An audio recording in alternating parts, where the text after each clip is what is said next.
Welcome to Subhas English School digital class. Student, today we are going to study about rules for the inheritance of trait and Mendel's contribution. Student, आज हम जो है inheritance of trait यानी कि लक्षणों का एक पीढ़ी से दूसरी पीढ़ी में जो ट्रांसफ़र होता है उसके लिए कुछ रूल्स हैं, कुछ लॉ हैं और इन लॉ को बनाने में मेंडल्स का अपना बहुत बड़ा योगदान रहा है।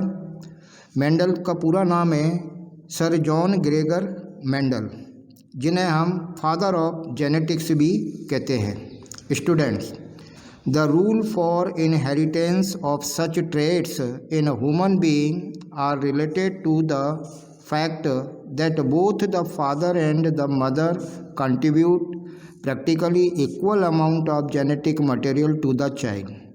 यानी कि जो चाइल्ड है, चाइल्ड के अंदर जो कैरेक्टर का इनहेरिटेंस होता है, यानी बोथ द फादर और मदर, ये दोनों जो है चाइल्ड के अंदर इनके जेनेटिक मटेरियल का इक्वल अमाउंट पहुंचता है। यानी कि चाइल्ड में जो भी कैरेक्टर आते हैं या जो भी ट्रेड्स आते हैं उसमें पेरेंट के जो जेनेटिक मटेरियल है उन दोनों का इक्वल अमाउंट में कंट्रीब्यूशन रहता है। This means each trait can be influenced by both parents and maternal DNA. यानी कि जो चाइल्ड के अंदर जो भी कैरेक्टर आता है, ये ट्रेट आता है यानी लक्षण, उसमें पेरेंट्स के द्वारा जो भी डीएनए है उसका भी इफ़ेक्ट उस चाइल्ड में देखा जाता है, मदर का जो डीएनए है उसका भी इफ़ेक्ट उस चाइल्ड में देखा जाता है। जैसा कि हम जानते हैं, इसको हम ऐसे समझते हैं, सपोज ये है फादर और ये है मदर। किसी भी ह्यूमन की जो नॉर्मल बॉडी सेल होती है उसमें 46 क्रोमोसोम होते हैं। ओके, मेल यानी जो फादर मेल है उसमें जो गैमेट होते हैं वो होते हैं आपके स्पर्म, और इसी तरह से मदर जो फीमेल है उसमें गैमेट या तो ओवम होंगे या फिर उन्हें एक सेल कहते हैं। तो ये 46 में से जो स्पर्म में 23 गैमेट्स मेल में भी प्रेजेंट होंगे और 46 में से 23 क्रोमोसोम वो फीमेल में भी प्रेजेंट होंगे। अब इन्हीं स्पर्म के अंदर जो होते हैं क्रोमोसोम, और क्रोमोसोम के अंदर डीएनए पाया जाता है, और ये जो क्रोमोसोम है डीएनए और डीएनए पर कुछ स्पॉट लाइक स्ट्रक्चर होती है जिन्हें हम बोलते हैं जीन्स। इन्हीं क्रोमोसोम, जीन्स और डीएनए में जो है इंफॉर्मेशन कलेक्ट रहती है। सपोज अगर फादर की आई का कलर जो है वो ब्लैक है तो वो किस में आएगा? चाइल्ड में आएगा। अगर मदर की आई का कलर है तो वो भी किस में आएगा? चाइल्ड में आएगा। उसका अगर मदर का आई का कलर अगर ब्राउन है, यानी कि पिता द्वारा भी और माता द्वारा, दोनों के द्वारा जो है इंफॉर्मेशन डीएनए के माध्यम से चाइल्ड में पहुंचाई जाती है।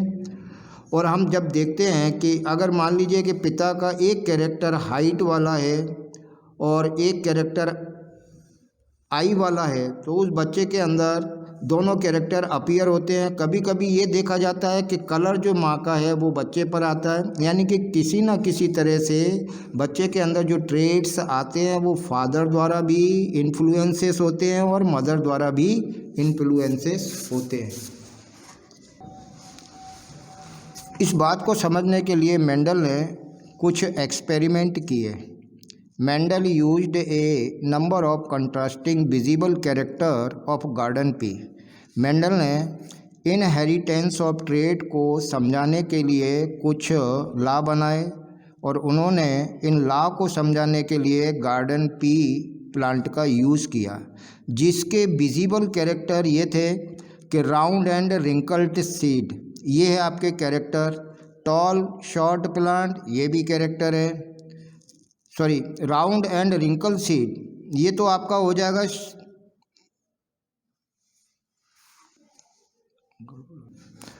Round wrinkle seed, tall short plant, white violet flower and so on. He took pea plant with different characteristics. Mendel ने क्या किया, दो अलग अलग कैरेक्टर वाले प्लांट लिए। एक था आपका tall plant and A short plant, यानी कि एक प्लांट टॉल लिया और एक प्लांट शॉर्ट लिया, यानी प्लांट की हाइट एक की ज़्यादा थी और एक की कम थी। And produce progeny from them, और उनके आपस में क्रॉस करवाने पर जो प्रोगेनी मतलब आपका हो गया ऑफ स्प्रिंग, यानी कि संतान, उन दोनों के द्वारा जो संतान प्रोड्यूस हुई, और बाद में उन्होंने कैलकुलेट किया कि कितने परसेंट जो है प्लांट टॉल थे और कितने परसेंट शॉर्ट थे। इसको समझने के लिए हम इस डायग्राम को देखते हैं। स्टूडेंट्स, मेंडल ने एक प्लांट टॉल लिया और एक प्लांट उन्होंने शॉर्ट लिया और दोनों के बीच क्रॉस करवाया, यानी कि क्रॉस पोलिनेशन करवाया। तो उन्होंने पाया कि वहाँ क्रॉस पोलिनेशन के बाद उन्होंने पाया जितने भी प्लांट जो थे वो टाल पैदा हुए। अब इस डायग्राम को ध्यान में रखते हुए हम यहाँ से पढ़ेंगे और समझने का प्रयास करेंगे।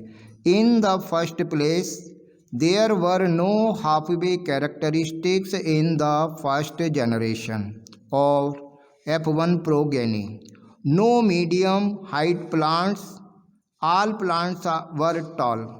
जब मेंडल ने लॉन्ग और शॉर्ट प्लांट का क्रॉस करवाया तो उन्होंने ये पाया कि नो मीडियम हाइट, कोई भी ऐसा प्लांट प्रोड्यूस नहीं हुआ जो मीडियम हाइट का हो, और कोई भी प्लांट ऐसा प्रोड्यूस नहीं हुआ जो शॉर्ट हो। सारे जो प्लांट्स थे वो टाल प्रोड्यूस हुए।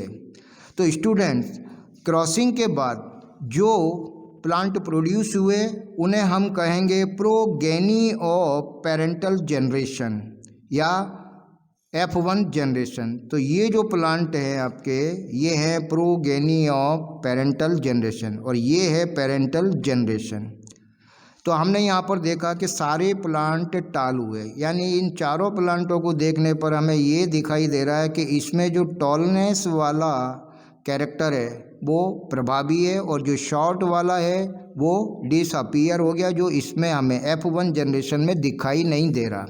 आप यहाँ देख रहे हैं, यहाँ लिखा है T, कैपिटल T और स्मॉल t, और यहाँ लिखा है ऑल T ऑफ स्प्रिंग, यानी जितने भी प्लांट प्रोड्यूस हुए हैं वो सारे लॉन्ग हुए। This meant that only one of the parental traits was seen, not some mixture of the two। यानी इन ऑफ स्प्रिंग, जो फर्स्ट जनरेशन की ऑफ स्प्रिंग है, इनके अंदर जितने भी प्लांट प्रोड्यूस हुए हैं वो टॉल प्लांट प्रोड्यूस हुए हैं, और ना ही दोनों का कोई मिक्सचर है, कोई एक कैरेक्टर इस पर इफेक्टिव है। After this, so the next question was, were the tall plant in the first F1 generation exactly the same as the tall plant of the parent generation? तो हमारे मन में एक प्रश्न ये आता है कि जो F1 जनरेशन में जितने भी ये लॉन्ग प्लांट प्रोड्यूस हुए हैं, जो F1 में प्रोड्यूस हुए हैं, क्या वो पेरेंटल जनरेशन में जो प्रेजेंट लॉन्ग प्लांट है, क्या ये दोनों एक दूसरे के बिल्कुल एग्जैक्ट समान हैं या नहीं? और इसे जानने के लिए मेंडल ने आगे और एक्सपेरिमेंट किए। Mendelian experiment test this by getting both the parental plant and these F1 tall plant to reproduce by self-pollination. The progeny of the parental plant are of course all tall। अब Mendel ने क्या किया, एक तो parental plant ये लिया, इसमें भी सेल्फ पोलिनेशन करवाया। तो जब सेल्फ पोलिनेशन करवाया तो उन्होंने पाया कि इसमें जितने भी प्लांट थे, किसमें, पेरेंटल जनरेशन में, वो टाल ही पैदा हुए।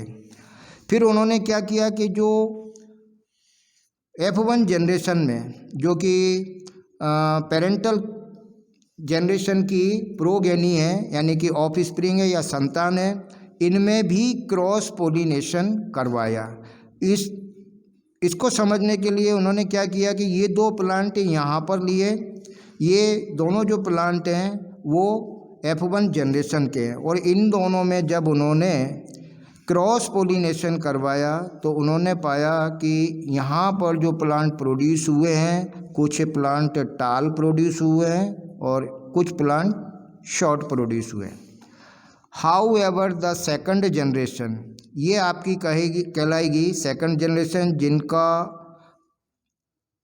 जन्म जो है F1 जनरेशन से हुआ है। How ever the second generation और F2 progeny of the F1 टाल प्लांट आर नॉट ऑल टाल। जो F1 जनरेशन से ये F2 वाले प्लांट प्रोड्यूस हुए हैं, ये सभी टाल प्रोड्यूस नहीं हुए। Instead 1/4 of them are short, 1/4 part जो है शॉर्ट पैदा हुए और बाकी टाल पैदा हुए। दिस इंडिकेट्स, ये हमें बताता है that both the tallness and shortness traits were inherited in the first generation, यानी F1 प्लांट। यानी कि जो F1 जनरेशन में दोनों तरह के ट्रेड तो आए, लेकिन हमें एक ही ट्रेड यानी कि लॉन्ग हाइट वाला अपीयर हुआ, और जो शॉर्ट हाइट वाला था वो हमें अपीयर नहीं हुआ। But only the tallness trait was expressed, thus 2 copies of the trait are inherited in each sexually reproducing organism. Sexual reproduction द्वारा जो भी ऑफ स्प्रिंग जन्म लेती है उसमें दोनों ही तरह के ट्रेड्स अपीयर होते हैं। तो यहाँ पर हम देख रहे हैं कि इसमें इन तीनों में जो है टॉलनेस का इफेक्ट प्रोड्यूस हुआ है, और जो शॉर्ट प्लांट है उसमें शॉर्टनेस का इफेक्ट प्रोड्यूस हुआ है। These two may be identical और मे बी डिफरेंट। अब ये जो प्लांट हैं इनके अंदर जो ट्रेड्स हैं, जो जीन्स हैं वो समान भी हो सकते हैं और डिफरेंट भी हो सकते हैं। आप फर्स्ट जो आपकी पेरेंटल जनरेशन है उसमें हम देखते हैं जो TT है वो आइडेंटिकल है, इसमें शॉर्ट वाले में भी आइडेंटिकल है, लेकिन इनकी जो ऑफ स्प्रिंग है, जो इनकी जनरेशन है, उसमें हम देख रहे हैं कि ये सिमिलर नहीं है।